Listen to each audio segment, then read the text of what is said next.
We think that to spend more, all we need to do is set a goal. If I want to spend $10,000 more per year.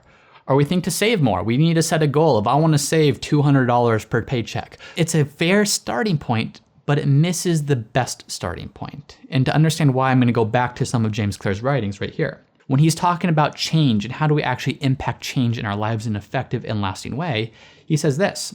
He says the first layer is changing your outcomes. This level is concerned with changing your results.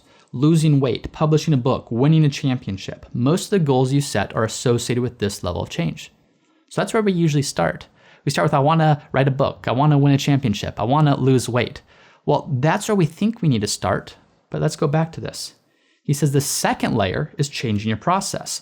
This level is concerned with changing your habits and systems, implementing a new routine at the gym, decluttering your desk for better workflow, developing a meditation practice.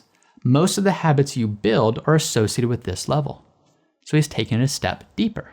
He says, don't just change the outcome you want. How do we design better systems? The systems are the things that we're working in, whether we know it or not, on a daily basis.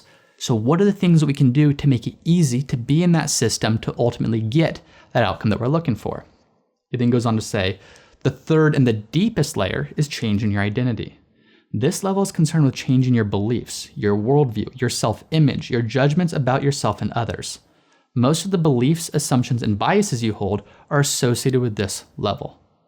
Why is it that people run every day, keep running every day? Why is it that people who are successful at completing projects on time continue to complete projects on time? Well, a big part of it is there's just an identity that they built up, as I'm someone that runs every day. I'm someone that finishes projects on time. I'm someone that eats healthy.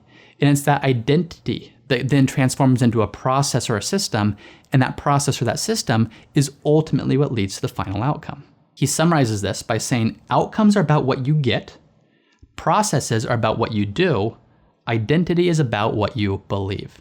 Okay, so what does this have to do with finances? Well, when we're looking about finances and spending and going from a savings mindset to a spending mindset, it's easy just to say, oh, that's simple. That person has more than enough money to retire. Well, just tell them to spend more. Tell them to go out to eat more often. Well, that's starting with the outcome level.